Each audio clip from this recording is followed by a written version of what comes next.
Bonjour, c'est Gaëlle, je vous souhaite la bienvenue dans cette série de vidéos où on va aller ensemble à la découverte des onctions sacrées.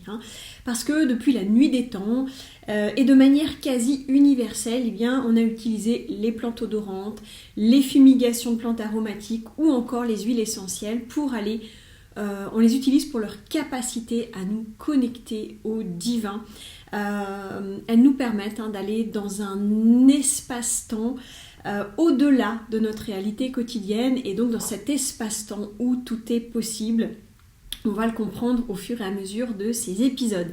Alors dans le lien entre plantes et plantes, odeurs et divin, les onctions sacrées ont une place particulière. Elles ont été d'abord réservées à une élite, puis confisquées par le religieux, et puis aujourd'hui, on assiste à un renouveau de cette pratique ancestrale qui est maintenant accessible à tous. Je vais vous en dire plus en quelques instants. Alors dans ce premier épisode, on va voir comment est-ce que les odeurs nous relient à Dieu. Alors, ce qu'on peut constater, c'est que à peu près partout dans le monde, des confins de l'Himalaya jusqu'aux vastes plaines de l'Amérique du Nord, en Orient, en Europe ou encore en Russie, on a utilisé le brûlage de végétaux à des fins de purification. Et qu'il s'agisse de purifier des temples, des maisons, des hôpitaux, de chasser la maladie ou les mauvais esprits, d'entrer en contact avec les défunts, d'entrer en contact avec des divinités ou bien d'atteindre soi-même un état modifié de conscience, on utilise depuis la nuit des temps, de manière quasiment universelle, les plantes odorantes, les fumigations de plantes aromatiques ou encore les huiles essentielles. Alors, je vais passer en revue quelques-unes des méthodes qui étaient utilisées. Chez les anciens Chinois, on utilisait donc une méthode de fumigation avec un bâtonnet. Généralement, c'était un fragment de bambou qu'on va aller passer dans des poudres successives qui vont améliorer leur combustion. Et puis, à la fin, dans de la poudre d'encens. Et on renouvelle cette opération jusqu'à ce qu'on ait l'épaisseur du bâtonnet d'encens recherché, et puis ensuite ils sont mis en forme et puis mis à sécher pour pouvoir les utiliser dans les cérémonies. Dans sa liturgie, le christianisme, lui aussi, utilise l'encens. Donc l'encens, il fait partie des cadeaux apportés à l'enfant Jésus par les rois mages avec l'or et la myrrhe. Donc voici ce qu'il en est dit. Voici l'or, c'est un roi. Voici l'encens, c'est un dieu, et voici la myrrhe, c'est un mortel. Alors pourquoi l'or Toutes les grandes traditions spirituelles de l'Antiquité relient l'or à la royauté. Donc c'est vraiment une matière qui était réservée à l'aristocratie, au pouvoir royal et aux fonctions religieuses. La myrrhe, elle était recherchée par les anciennes civilisations pour son parfum. Les Hébreux, ils s'en servaient pour une huile d'onction sainte pour les prêtres. Mélangée à du vin, la myrrhe augmentait la vertu euphorisante du vin, et puis elle était aussi proposée comme breuvage aux suppliciés pour atténuer leur souffrance. D'ailleurs, on en a proposé à Jésus, et qu'il a d'ailleurs refusé. Elle était utilisée aussi pour embaumer les morts. Donc ça c'est aussi attesté dans l'évangile selon saint Jean. Donc la dépouille du Christ a été embaumée avec de la myrrhe. Voilà, donc là aussi deux usages qui nous rappellent le caractère humain, la condition humaine de Jésus. Alors l'encens, pourquoi l'encens ? Pourquoi est-ce qu'on offre justement l'encens, et en quoi est-ce que l'encens reconnaît le caractère divin de Jésus ? L'encens il était fréquemment utilisé dans les cultes aux divinités, dans différentes civilisations, la civilisation assyrienne, civilisation égyptienne. C'était vraiment considéré comme l'un des biens les plus précieux. Les Romains et les Grecs le tenaient également en haute considération. L'encens il avait une valeur équivalente, voire supérieure à celle de l'or. Donc c'est vraiment l'attribut du divin. L'encens des rois mages va saluer dans le nouveau-né de l'humble crèche. Au-delà des apparences trompeuses, va vraiment instituer son caractère divin. Alors l'encens, en plus de la messe, il est utilisé lors des funérailles, des expositions du Saint-Sacrement, lors de certaines processions, lors des vêpres, et donc voici ce qu'il est dit. Donc en montant vers le ciel, les fumées sacrées de l'encens portent les prières des fidèles, puisque c'est écrit, que ma prière devant toi s'élève comme un encens. Alors les Mayas, on va changer de continent, les Mayas, eux, ils se servaient du copal blanc, qui est une résine semi-fossile pour aller honorer leur divinité. De même que les Incas, pour célébrer le dieu soleil, eh bien, ils utilisaient aussi le copal. D'ailleurs, ce mot-là, c'est issu de la langue nahuatl et qui signifie encens dans cette langue.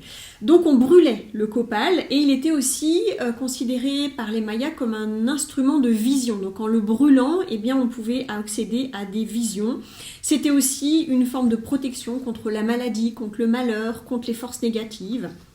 Et le copaiba, qu'on appelle aussi baume de Copaou ou baume d'Amazonie, c'est lui une oléorésine obtenue donc après distillation de cette résine.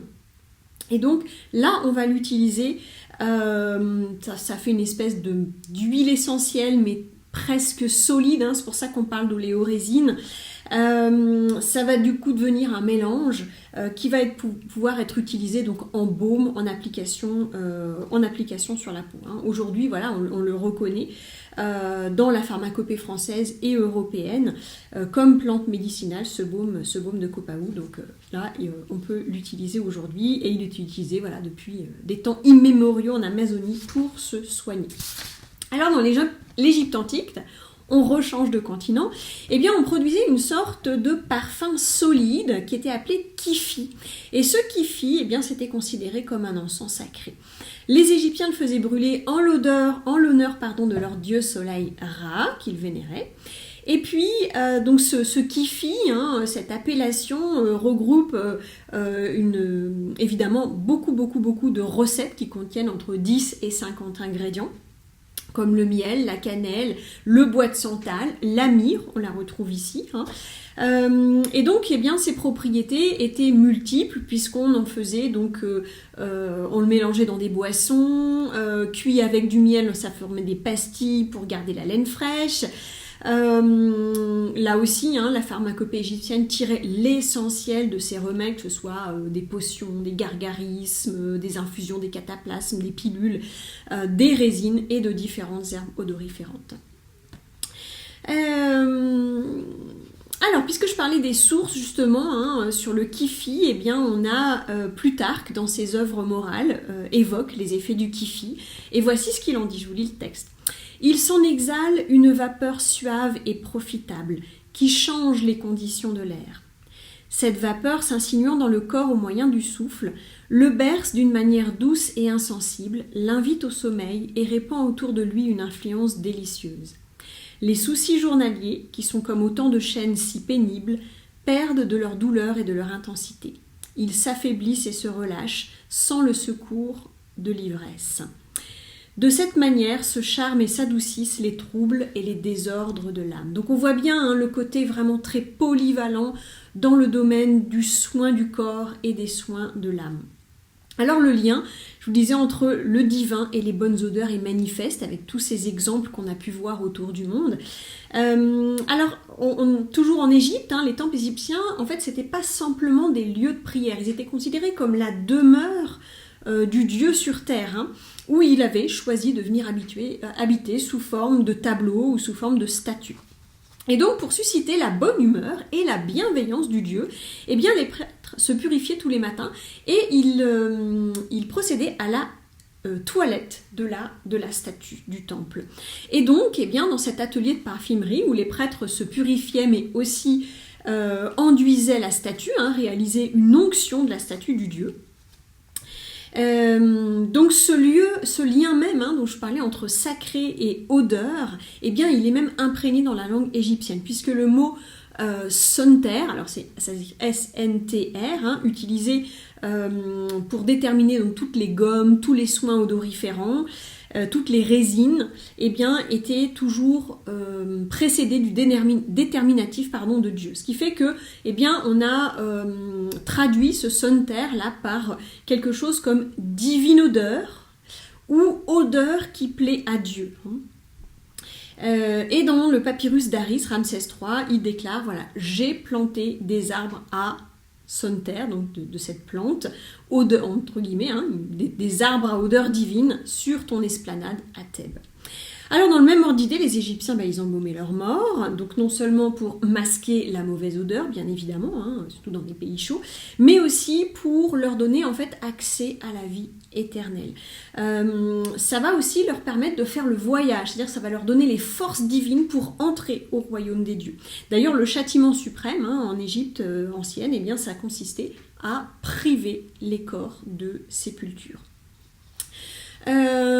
Toujours dans le domaine des embaumements, il est dit que Dieu a fait enduire le corps d'Adam par les archanges d'une huile de bonne odeur avant de l'ensevelir pour lui permettre de ressusciter au dernier jour. Donc comme on l'a vu dans ce premier épisode, l'utilisation des parfums, des huiles, des plantes odorantes pour se relier au divin était l'apanage de très très très nombreuses cultures, de très nombreuses civilisations. On en retrouve aussi dans l'Ancien Testament. Dans le livre de l'Exode, on a Aaron fera fumer l'encens sur l'autel.